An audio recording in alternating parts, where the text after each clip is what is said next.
বোন, বোন কি হলো তোর? সে দেখে শিউলিকে টেনে নিয়ে যাচ্ছে শিয়ালটা। বিট্টু আর কিছু না ভেবে ছুটে যায় শিউলির পেছনে। শিয়ালটা শিউলিকে এনে ফেলে মা কালীর মন্দিরের সামনে। মা, মা তুমি তো জানো শিউলি আমায় কত ভালোবাসে। ও তো তোমার পুজো করতো, সকালে সন্ধ্যায় ধূপ দিত। তাহলে ওর সাথে এমন অন্যায় কেন করলে? ও তো কিছু করেনি মা। শিয়ালটা এবার ধীরে ধীরে শিউলির পা ছেড়ে দেয়, তারপর উঠে মন্দিরের দিকে যায়। মাটিতে নিস্তেজ হয়ে পড়ে থাকে রক্তাক্ত শিউলি।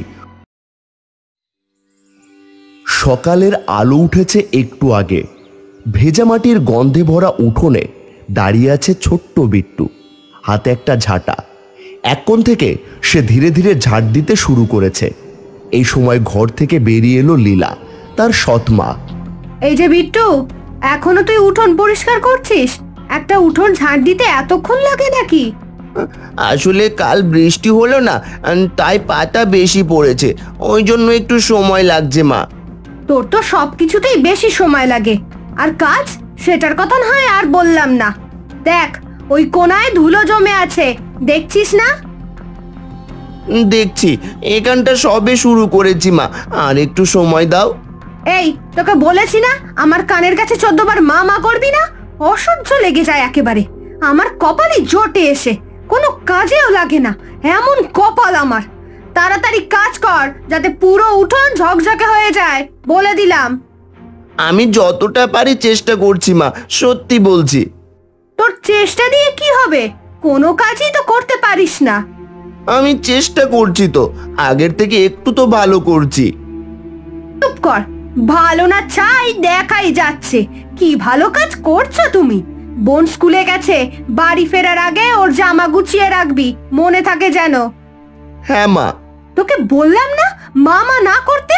তোমাকে মা বলে না ডাকলে কি বলে ডাকবো, সৎ মা?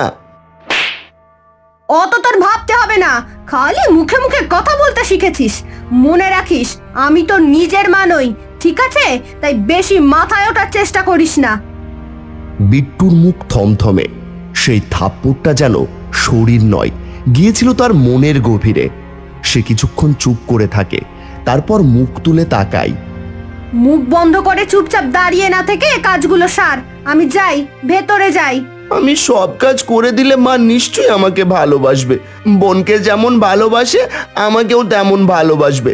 তাড়াতাড়ি কাজগুলো করে নিই। বিট্টুর চোখ দিয়ে জল গড়িয়ে পড়ছে। সে সেই জল মুছে নিয়ে আবার উঠোন ঝাড় দেওয়া শুরু করে।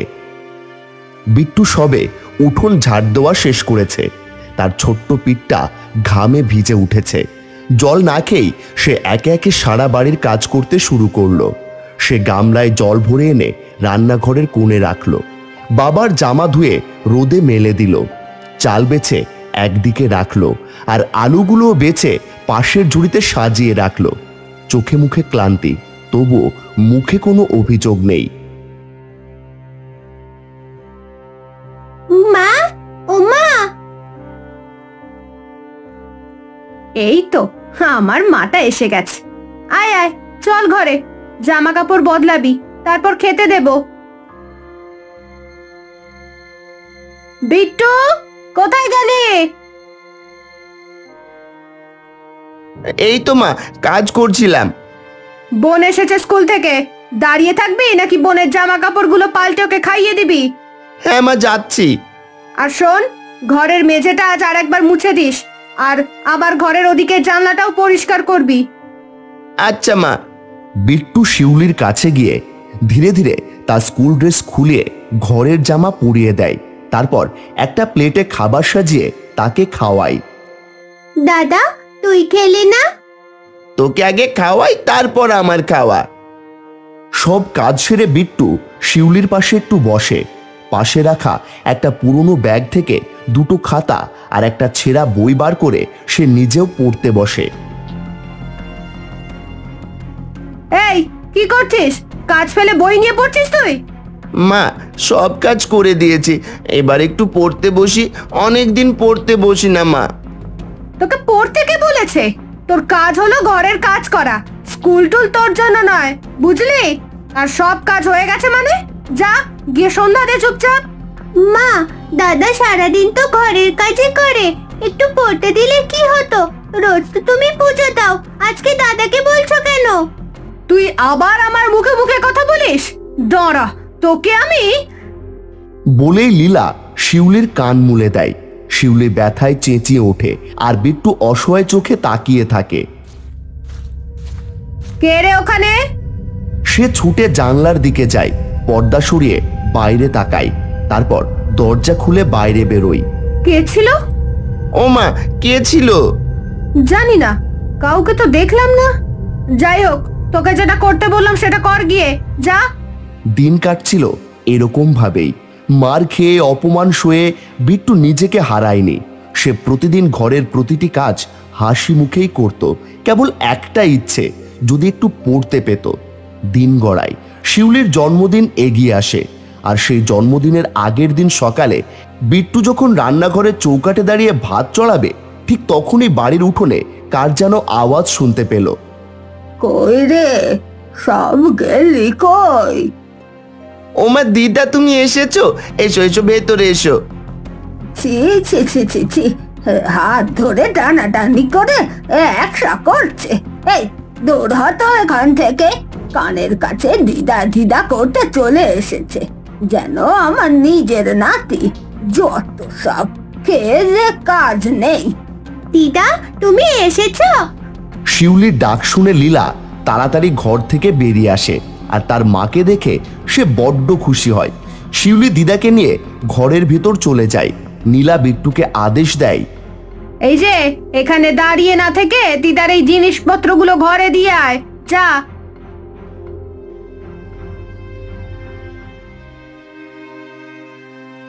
পরের দিন সকালে শিউলির জন্মদিন। সকাল সকাল সব তোড়জোড় শুরু হয়ে গেছে। লীলা ঘর থেকে বেরিয়ে উঠোনে এসে ডাক দিল বিট্টুকে। বিট্টু, বিট্টু, কি রে, কই গেলি আবার সকাল সকাল? এই তো মা, আমি এখানে, বলো মা। শোন, সকাল সকাল তোর বাবা দুধ দুয়ে রেখেছে, দেখ গোয়াল ঘরে আছে। শিউলির জন্মদিনের পায়েস করতে হবে, যা গিয়ে দুধটা নিয়ে আয়। আচ্ছা, যাচ্ছি এখনই। আর শোন, সাবধানে আনিস, অনেকটা দুধ আছে।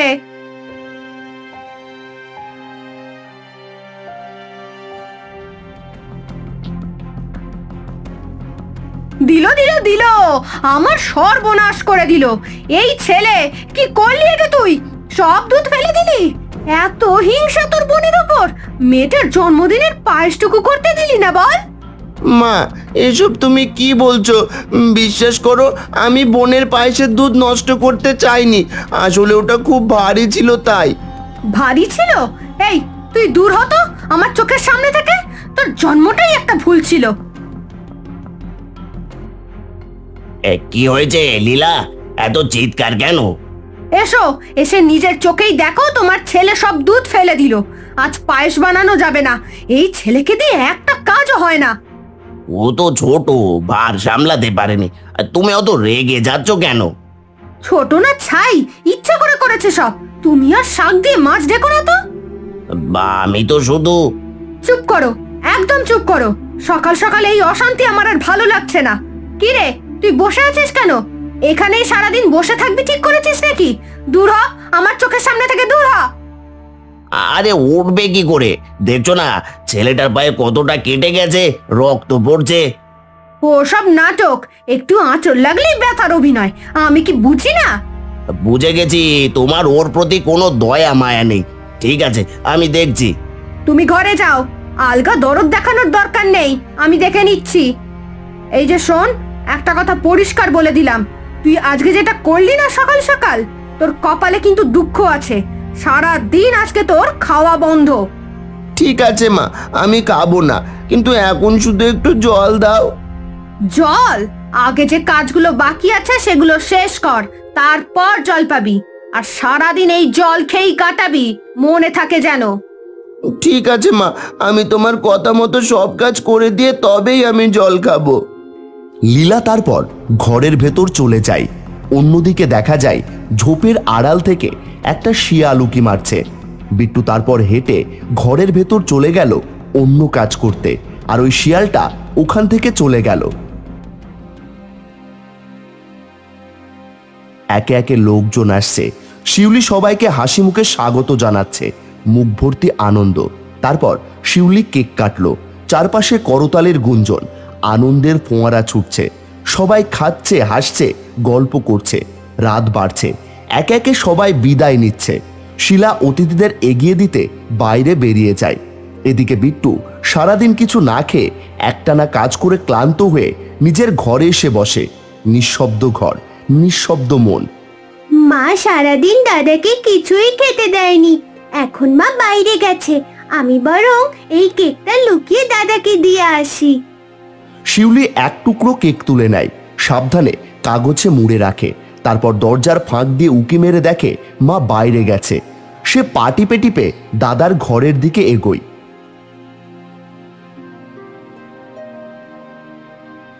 চোখ বুঝতেই বিট্টু সামনে ভেসে উঠল মায়ের মুখ। ফিরে এলো সেই দিনগুলো। তার মা ভক্তি ভরে পুজো দিচ্ছে। এই নে প্রসাদ খা। আমি মা কালীর কাছে কত ডেকেছি জানিস তোকে পাওয়ার জন্য, মাই তোকে পাইয়ে দিয়েছে। এবার তুই বড় হবি, মানুষের মতো মানুষ হবি।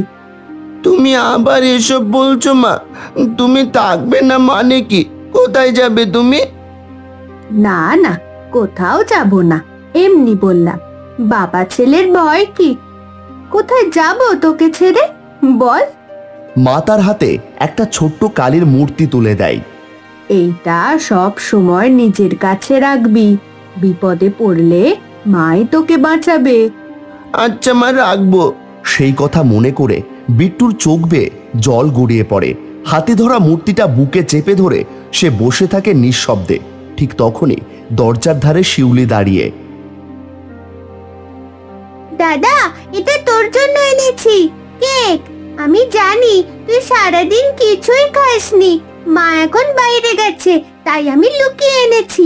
খেয়ে নে দাদা, না খেলে আমি দুঃখ পাবো। তুই আমার জন্য এনেছিস? তুই? হ্যাঁ, তুই তো আমার দাদা। আজ তুই না খেলে আমার জন্মদিন কেমন করে পূর্ণ হবে? বিট্টু নিঃশব্দে কেকটা হাতে নেয়, ছোট্ট কামড়ে খায়। মুখে কিচ্ছু নেই, কিন্তু চোখে জল চিকচিক করে ওঠে। দাদা, তুই ট্রাঙ্ক খুলে কি দেখছিলি একটু আগে?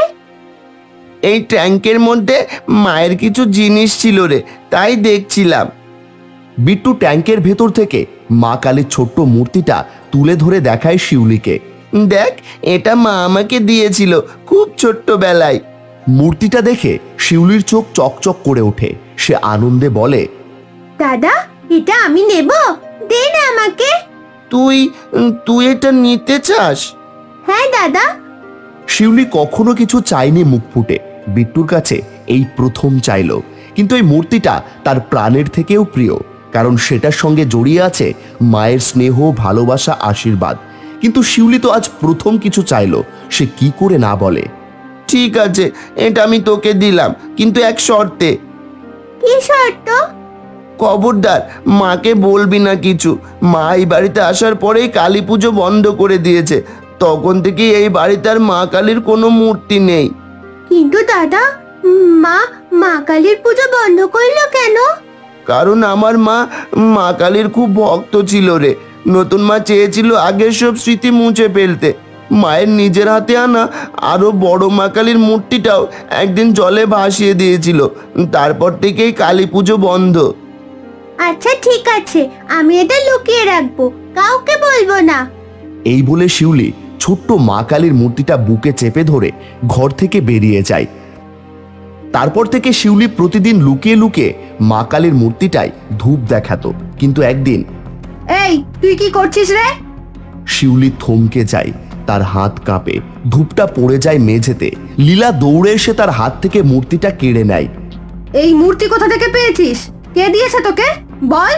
শিউলি কিছু বলে না, মাথা নিচু করে থাকে। বল বলছি, কে দিল? দাদা, দাদা দিয়েছে।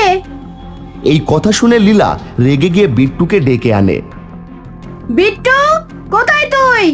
তুই বহুত বার বেড়েছিস তাই না? কোন সাহসে বোনের হাতে এই মূর্তিটা দিয়েছিস? মা, বোন চেয়েছিল তাই দিয়েছি। জন্মদিনের দিন কিছু চেয়েছে, কি করে ফেরাই আমি ওকে? আমি কিছু তো ভুল করিনি। কথা শেষ হওয়ার আগেই লীলা এক চড় মারে বিট্টুর গালে। তোর খুব বার বেড়ে গেছে তাই না? খাবার বন্ধ করলাম তাও শিক্ষা হলো না। আজ সারা রাত একা ওই ঘরে থাকবি। এই বলে সে বিট্টুকে একটা বন্ধ ঘরে ঢুকে বাইরে থেকে দরজা বন্ধ করে দেয়। শিউলিকে নিয়ে সে ঘরের ভিতর ঢুকে যায়। লীলা ভেবেছিল সকালে উঠে সে মূর্তিটা জলে ভাসিয়ে দেবে, কিন্তু ভোরবেলা উঠে দেখে মূর্তিটা আর উঠোনে নেই। বিট্টু দরজা খুলে চারপাশ খুঁজতে থাকে। কোথায় রাখলে তুমি মাকে? কোথায়? ভালোই হয়েছে, আপদ বিদায় হয়েছে। বিট্টু সেদিনও রোজের মতোই সমস্ত কাজ করে। লীলা তাকে এক মুহূর্ত বিশ্রাম দেয় না। এদিকে বিকেল পেরিয়ে সন্ধ্যা। ঘরে বসে লীলার তার মা গল্পে মশগুল। আর তখনই শিউলির মনে পড়ে, যাই এবার খুঁজি মূর্তিটা। কোথায় আর যাবে? হয়তো উঠোনেই কোনো কোণে পড়ে আছে, দাদার চোখে পড়েনি। শিউলি উঠোনে বেরিয়ে আসে, মূর্তিটার খোঁজে ঘুরোঘুরি শুরু করে। ঠিক তখনই হঠাৎ ঝোপের আড়াল থেকে বেরিয়ে আসে একটা শিয়াল। ও মা, মা! সে দৌড়ে পালাতে চায়, কিন্তু তার আগেই শিয়ালটা লাফিয়ে উঠে তার পায়ে কামড় বসিয়ে দেয়। ও মা গো, বাঁচাও! চিৎকার করে উঠলেও ঘরের ভেতর থেকে কেউ কিছু শুনতে পায় না।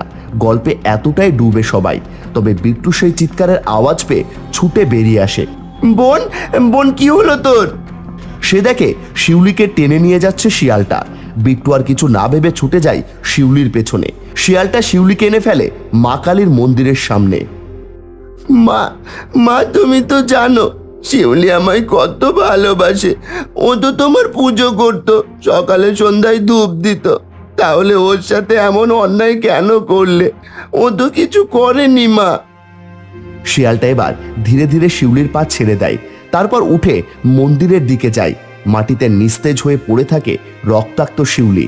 অন্যদিকে ওদিকে লীলা ও তার মা কথা বলতে বলতে হঠাৎ লক্ষ্য করে শিউলির ঘরের দরজা খোলা। ও মা, দরজা তো খোলা, শিউলি কোথায় গেল? দুজনেই ছুটে যায় ঘরে। ঘর ফাঁকা, বিট্টুও নেই। বুঝেছি, ওই শয়তানটা আমার মেয়েকে কোথাও নিয়ে গেছে।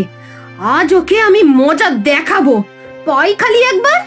লীলা বেরিয়ে পড়ে মেয়েকে খুঁজতে। খুঁজতে খুঁজতে এসে পৌঁছায় সেই পুরনো মন্দিরের কাছে।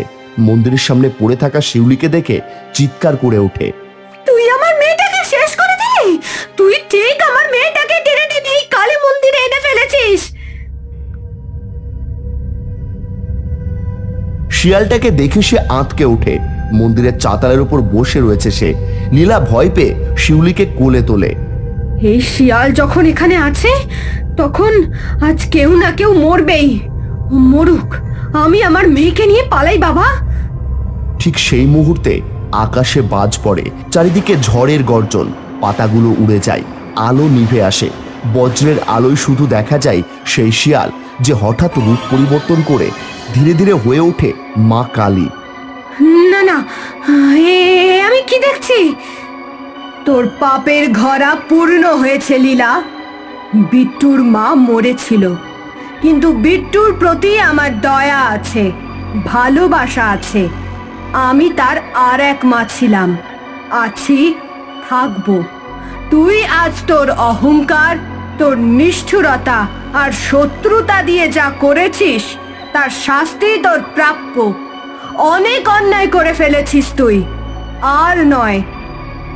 মা কালী অভিশাপ দিলেন লীলাকে। আজ থেকে তোর ডান হাত চিরতরে অসাড় হয়ে যাবে। যতদিন না তোর মন পুরোপুরি পাপ মুক্ত হচ্ছে, ততদিন তুই এরকম ভাবেই বেঁচে থাকবি।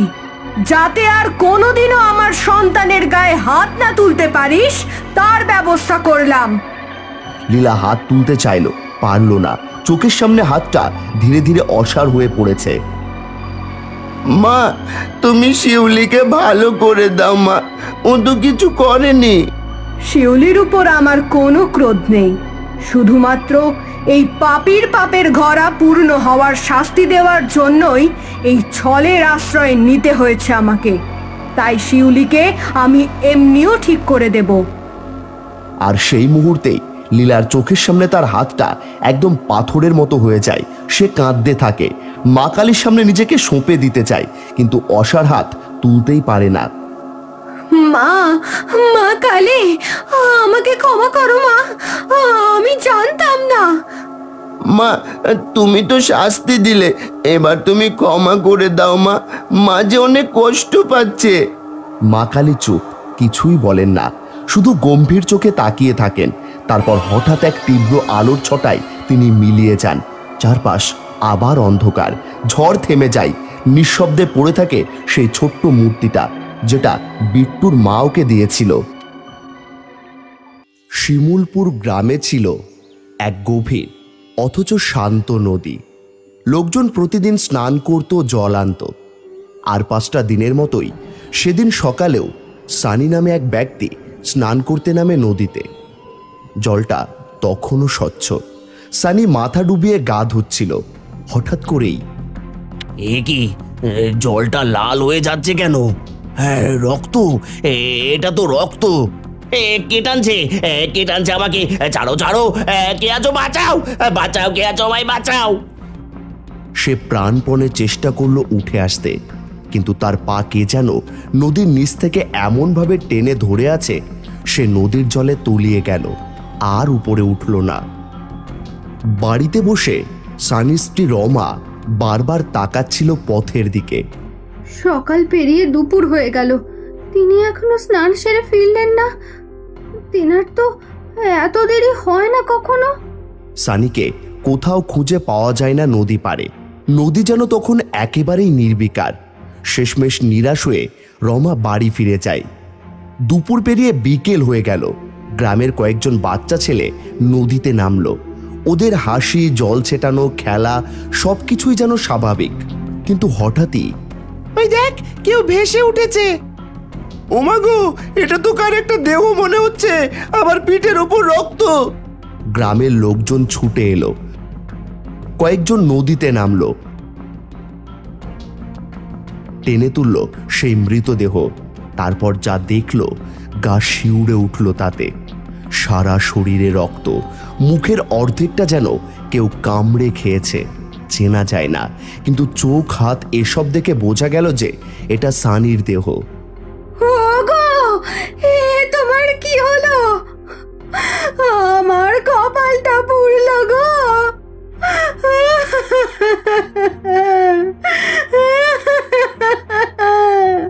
সেদিনের পর থেকে আর কেউ নদীতে নামে না। সে নদী যেন অনেক কিছু গোপন করে রেখেছে আজও। একটা রক্তাক্ত সত্যি, যা এখনো জলের নিচে ঘাপটি মেরে আছে। রাত্রেবেলা নিজের ছেলে মেয়েকে খেতে দিতে দিতে মাধবী বলছিল, ওই নদীতে কি হয়েছে শুনেছিস তো? খবরদার, যদি তোরা কোনোদিনও ওই নদীতে নামিস, তাহলে মেরে পিঠের ছাল চামড়া তুলে দেব। মনে থাকে যেন কথাটা। না না, আমরা আর ওই নদীতে নামবো না। রাতটা কাটলো শান্তিতে। খেয়ে দিয়ে সবাই ঘুমিয়ে পড়ল। পরদিন সকাল হতেই বাড়ির উঠোনে তিন্নি গিয়ে রিভুর পিঠে চাপড় মেরে বলল, ভাই জানিস, নদীতে নাকি অনেক পুঁটি মাছ এসেছে। চল না একটু মাছ ধরি, তারপর দুপুরে সেই মাছের সাথে ভাত খাবো। হ্যাঁ দিদি, ঠিক বলেছিস। মা তো নদীতে নামতে বারণ করেছে, কিন্তু মাছ ধরতে তো বারণ করেনি। চল গিয়ে মাছ ধরি। কোনো কথা না বাড়িয়ে তারা ছুটে গেল নদীর দিকে ছিপ হাতে। সকালটা সুন্দর। নদীর জলে ছিপ ফেলে মাছ ধরছিল দুই ভাই বোন। পুঁটি মাছের ছোট ছোট ঝাঁক নদীর ওপর লাফাচ্ছিল। আনন্দে হাসছিল তারা। ওই ভাই দেখ, আমার ছিপে কিছু একটা ধরেছে, খুব ভারী মনে হচ্ছে। উফ, কিছুতেই উঠছে না। ভাই একটু সাহায্য কর। এক টানে তিনি নদীর জলে পড়ে গেল, আর সঙ্গে সঙ্গে কে যেন তার পা ধরে নিচে টানতে শুরু করলো। ভাই ভাই, কে যেন টানছে আমাকে, বাঁচা বাঁচা। দিদি, হাত ধর, তুই আমার হাতটা ধর দিদি, আমি তোকে টেনে তুলছি। রিভু শেষমেশ তিন্নিকে টেনে তুলল নদী পাড়ে, কিন্তু তিন্নির পায়ের কাছে একটা বিশাল আঁচড়ের দাগ, রক্ত গড়িয়ে পড়ছে। দিদি, তোর তো পায়ে অনেকটা কেটে গেছে, এত রক্ত বেরোচ্ছে। আমি ঠিক আছি ভাই, তুই মাকে কিছু বলবি না, মা শুনলে খুব বকা দেবে আমাকেও আর তোকেও। নীরবে দুই ভাই বোন ফিরে গেল বাড়ির দিকে, কিন্তু নদীর বুকের ভেতর যেন লুকিয়ে আছে কিছু অদৃশ্য অন্ধকার, অপেক্ষা করে আরেকটি শিকারীর। দুপুরে খাওয়া দাওয়া সেরে ঘুমিয়ে পড়েছিল তিন্নি আর রিভু। ঘর জুড়ে তখন এক অদ্ভুত নিস্তব্ধতা। আচমকাই তিন্নির ঘুমের মধ্যে একটা অদ্ভুত স্বপ্ন ভেসে উঠল। তিন্নি দেখে এক ভয়ঙ্কর রাত্রে আগুনের আলোয় একজন নারীতান্ত্রিক যজ্ঞ করছে। তার চারপাশে ছড়িয়ে আছে কয়েকটা মাথার খুলি, মুখে চলছে মন্ত্রোচ্চারণ। ওম কালী মহাকালী ছিন্ন মস্তিকা, শীঘ্রই দান করো আমায় সর্বশক্তি। তিন্নির শরীর ঠান্ডা হয়ে আসে, সে যেন সেই বিভীষিকাময় যজ্ঞস্থলে আটকে পড়েছে। হঠাৎ করে স্বপ্নের দৃশ্য পরিবর্তিত হয়। নারীতান্ত্রিকের সেই বিকট হাসি যেন তিন্নির কান ফাটিয়ে দিচ্ছিল। ভয়ে তার ঘুম ভেঙে সে খাট থেকে লাফিয়ে ওঠে। কি হলো দিদি, তুই এভাবে হাঁপাচ্ছিস কেন? বাজে স্বপ্ন দেখেছিস নাকি? হ্যাঁ স্বপ্ন, কিন্তু কিছুই বুঝলাম না ঠিক মতো। ওইসব বাদ দে, উঠে গেছিস ভালোই হয়েছে। দেখ বিকেল হয়ে গেছে, চল আমরা খেলতে যাই।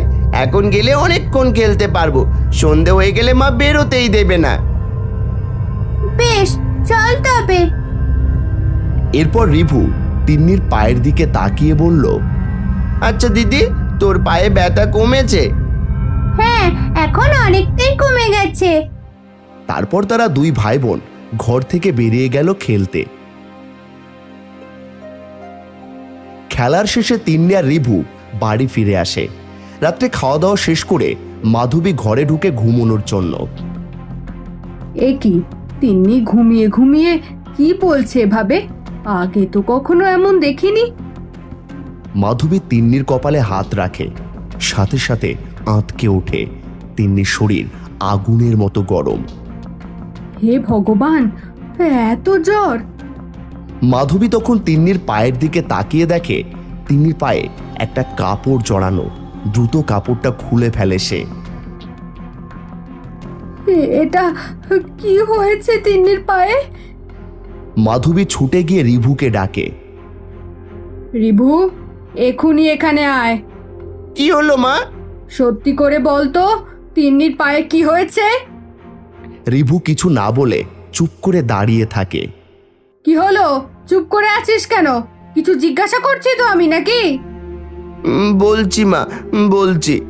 আজকে আমরা নদীতে মাছ ধরতে গিয়েছিলাম। দিদি মাছ ধরতে গিয়ে নদীতে পড়ে গিয়েছিল। নদীর নিচে পাথর লেগে ওর পা কেটে গেছে। দিদি তোমাকে বলতে বারণ করেছিল, তাই আমি কিছু বলিনি। মাধবী তখন রিভুকে বকা দেওয়ার কথা ভুলে গিয়ে দ্রুত গম্ভীর গলায় নির্দেশ দেয়। রিভু, দিদির গা পুড়ে যাচ্ছে জ্বরে।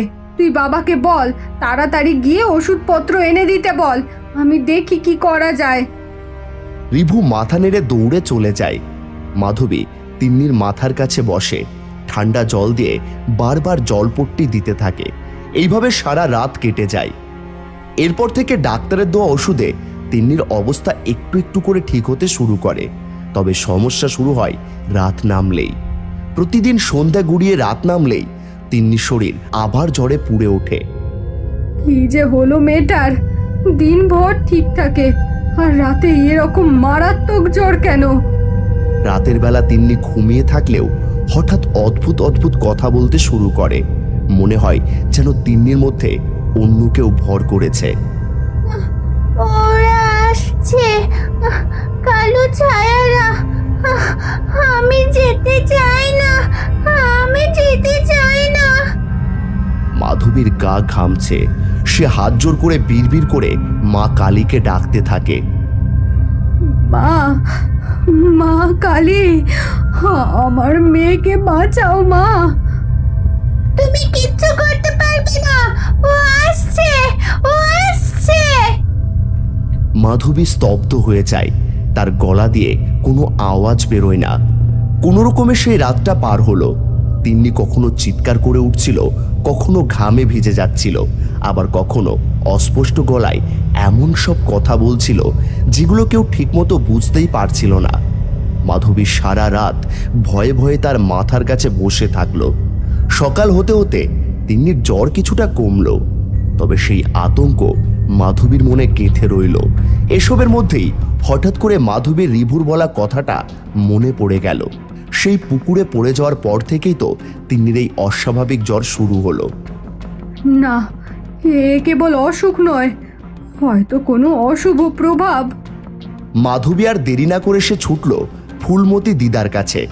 গ্রামের সবচেয়ে বয়স্ক আর অভিজ্ঞই ফুলমতি দিদা। মাধবী হন্তদন্ত হয়ে ছুটে গিয়ে দিদার সামনে দাঁড়ালো এবং ফুলমতি দিদাকে সব কথা খুলে বলল। মেয়েটা কিছুতেই ঠিক হচ্ছে না। আর কিছু তো নয় দিদা, ওই পুকুরে পড়ার পর থেকেই সব কাণ্ড শুরু। নদীর ওপারের ইতিহাস জানিস তো মাধবী? না দিদা, কিছু শুনিনি তো। কি হয়েছে সেখানে?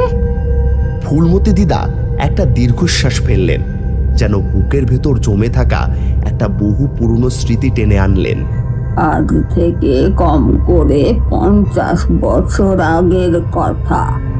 ওই নদীর ওপারে ছিল এক পুরনো শ্মশান আর মা কালীর মন্দির। সেই মন্দিরে বাস করত এক সাধিকা। সে তন্ত্র সাধনায় এতটাই পারদর্শী ছিল যে সর্বশক্তিমান হওয়ার নেশায় অন্ধ হয়ে গিয়েছিল সে। মাধবী চুপ করে দিদার কথা শুনছিল। তার হৃদয় যেন কেঁপে উঠছিল অজানা আশঙ্কায়। তার সাধনা সম্পন্ন করতে চাইছিল 105টা মানুষের খুলি। একটা দুটো করে উধাও হয়ে যেতে লাগলো নিরীহ মানুষরা। কে জানতো সেই সাধিকাই রাতের অন্ধকারে মন্দিরের যজ্ঞ কুণ্ডে বলি দিচ্ছে তাদের। মাধবীর বুকের ভেতরটা মোচড়াতে লাগলো। সে 103টা খুলি জোগাড় করেছিল, আর মাত্র 2টো বাকি ছিল রে। ন্যায় অন্যায়ের জ্ঞান তার মধ্যে আর ছিল না। ভেবেছিল এভাবেই কালীর পূর্ণ আশীর্বাদ পাবে। কিন্তু মায়ের ধৈর্যের বাঁধও তো একটা সময় গিয়ে ভেঙে যায়। সেদিনও তাই হলো। নদীর ওপারে কালো অন্ধকারে জ্বলছিল আগুনের লেলিহান শিখা। শ্মশানের ভিতর যজ্ঞকুণ্ডে আগুনের উত্তাপ, চারপাশে ছড়িয়ে পড়া ধোঁয়া আর ঘন কালো ছায়া। মাঝে দাঁড়িয়ে মাথায় উঁচু খোপা, গায়ে লাল বসন জড়ানো সেই সাধিকা, চঞ্চল উন্মত্ত হিংস্র। এই হবে আমার শেষ বলি। এরপর আমি সর্বশক্তিমান হব, সর্বত্র বিরাজ করব, অমর হব। তার চোখে এক অদ্ভুত উন্মাদনা। মন্ত্র পড়তে পড়তে সে মায়া বলে টেনে আনছিল সেই লোকটিকে নিচের দিকে। আয়, আরো কাছে আয়। তুই হবি আমার এতদিনের সাধনার শেষ মন্ত্র, আর কেউ আমায় আটকাতে পারবে না। ঠিক তখনই বজ্রপাতের এক মারাত্মক শব্দে আকাশ ফেটে পড়ল। চারিদিক ঝড়ে উথাল পাথাল। সেই বিকট শব্দের মাঝেই আবির্ভূত হলেন স্বয়ং মা কালী তার রুদ্রমূর্তিতে। সাধিকা আঁতকে মাটিতে পড়ে গেল। 2 হাত জোর করে কাঁদতে কাঁদতে বলল, মা, মা, তুই এসেছিস? আমাকে সর্বশক্তি দিতে এসেছিস মা। আমার সাধনা পূর্ণ হবে আজ। কিন্তু মা কালী তখন প্রবল রোষে ফুঁসছেন। তার চোখ জ্বলছে আগুনের মতো লাল হয়ে। তিনি হঠাৎ তাকালেন বন্দি করা সেই নিরপরাধ ব্যক্তির দিকে, আর আশ্চর্যভাবে কোনো বাধা ছাড়াই সেই লোক নিজে থেকেই মুক্ত হয়ে গেল। সাধিকা স্তব্ধ হয়ে তাকিয়ে রইল, তবু মরিয়া হয়ে আবার চেঁচিয়ে উঠল, মা, কিন্তু আমার তো এখনো শেষ বলিটা তোমায় দেওয়া হয়নি। এত তাড়াতাড়ি তুমি প্রসন্ন হলে মা? মা কালী তখন সহ্য করতে না পেরে বজ্রনীনাদের মতো গর্জে উঠলেন, আর তার কণ্ঠে ঝড়ের মতো রুদ্রতা। পাপী, তুই ভাবছিস আমি তোকে বর দিতে এসেছি? তোর পাপের সীমা ছাড়িয়ে গেছে। তুই শুধু আমাকে নয়, মানবতারও অপমান করেছিস। মা কালী সেই মুহূর্তে সাধিকাকে অভিশাপ দিলেন। তার গলা বজ্রের মতো কাঁপল। শাস্তি পাবি তুই। তোর আত্মা কোনো দিন মুক্তি পাবে না। এই নদীর বুকেই বন্দী হয়ে থাকবি তুই। 5 বছর তুই বন্দী থাকবি, আর তোর মধ্যে পাপ তবুও ধ্বংস না হলে 45 বছর পর তুই আবারও জেগে উঠবি, আর মুক্ত না হওয়ার যন্ত্রণায় ছটফট করবি তুই। এই অভিশাপের পর ভয়ঙ্কর ঝড়ের মধ্যে সাধিকা চিৎকার করে মাটিতে লুটিয়ে পড়ল। ধ্বংস হয়ে গেল তার শরীর, কিন্তু তার অভিশপ্ত আত্মা থেকে গেল নদীর বুকেই বন্দী হয়ে। দেখ মাধবী, মায়ের দেওয়া অভিশাপ 5 বছরের জন্য ছিল, কিন্তু অভিশপ্ত আত্মার মধ্যে ছিল ফিরে আসার শক্তি। খুব সম্ভবত এখন সেই সাধিকার আত্মাই আবার ফিরেছে নদীতে।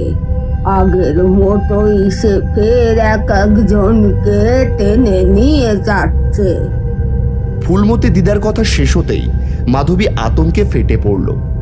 কাপা গলায় জিজ্ঞেস করল, তাহলে কি আমার মেয়ে তিন্নির মধ্যে ওর ছায়া পড়েছে? হ্যাঁ, খুব সম্ভবত তাই হয়েছে।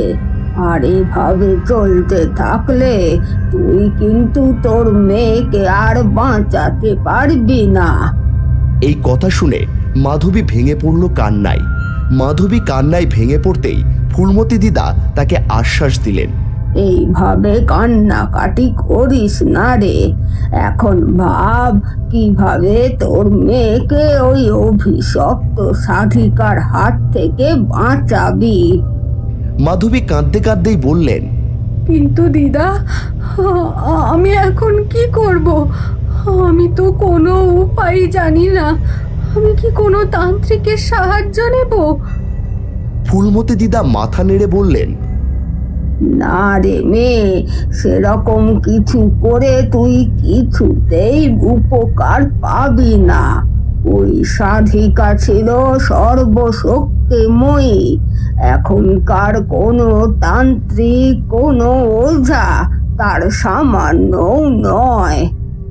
মাধবীর গলায় তখন আরো বেশি অসহায়তার সুর ফুটে উঠল। সে ফোঁপাতে ফোঁপাতে বলল, তাহলে দিদা, আমি কি করব? আমার মেয়েকে আমি কিভাবে বাঁচাবো?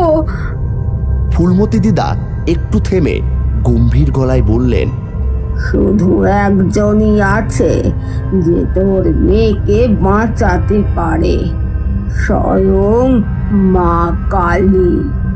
একজন মা আর একজন মায়ের আকুল ডাকে সাড়া না দিয়ে পারে না রে।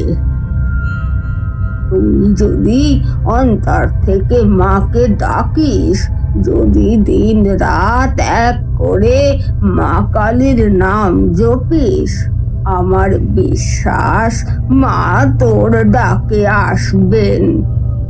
ফুলমতি দিদার এই কথা শুনে মাধবীর চোখে যেন এক নতুন আশার আলো জ্বলে উঠল। আর এক মুহূর্ত দেরি না করে সে বাড়ির দিকে ছুটে গেল। মনের মধ্যে একটাই সিদ্ধান্ত, সে যেভাবেই হোক মা কালীর সন্তুষ্টি লাভ করবে। নিজের প্রাণ দিয়ে হলেও সে তার মেয়েকে বাঁচানোর সর্বশক্তি দিয়ে চেষ্টা করবে। সেদিন রাত থেকে মাধবী মা কালীর আরাধনা শুরু করেছিল। নাওয়া খাওয়া ভুলে প্রাণপণে মাকে ডাকতে ডাকতে পরপর 3 দিন কেটে গিয়েছে। চতুর্থ দিন এসে এক ফোঁটাও জল না খেয়ে মা কালীর নাম নিতে নিতে মাধবী অবশেষে জ্ঞান হারিয়ে মাটিতে পড়ে গেল। কিন্তু জ্ঞান হারালেও যেন তার চেতনা থামল না। তার ভেতরে যেন এক আলোকময় স্বপ্ন ফুটে উঠল। মাধবী, ওঠ, তোর সাধনা সম্পন্ন হয়েছে। মেয়ের জন্য মায়ের এই আকুল ডাকে আমি সাড়া না দিয়ে পারিনি। ওই অভিশপ্ত সাধিকার আত্মার এখনো শাস্তি বাকি আছে। ওঠ, নদীর পাড়ে যা। তোর সমস্ত আরাধনার ফল তুই সেখানেই পেয়ে যাবি। মাধবীর চেতনা যেন ঝড়ের মতো ফিরে এলো। সে বুঝতে পারল স্বয়ং মা কালী তাকে নির্দেশ দিয়েছেন। তখন প্রায় মধ্যরাত্রি।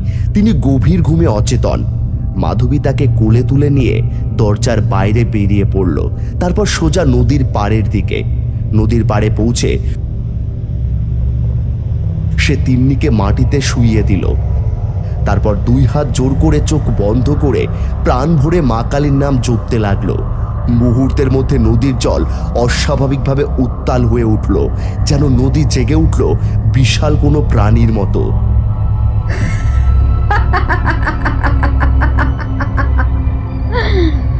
আবার নতুন বলি পাঠিয়েছিস আমার জন্য? আজ তুই আর তোর মেয়েকে দিয়েই আমার শক্তি সঞ্চয় করব। ভয়ঙ্কর হিংস্র চেহারা নিয়ে সাধিকার আত্মা নদী থেকে উঠে এলো। লম্বা চুল, গা ছমছমে চিৎকার, চোখে আগুনের মতো জ্বালা। সে ক্ষিপ্র গতিতে মাধবী আর তিন্নির দিকে ছুটে এলো।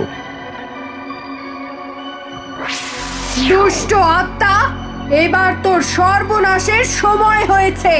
তোর পাপের পাত্র উপচে পড়েছে রে।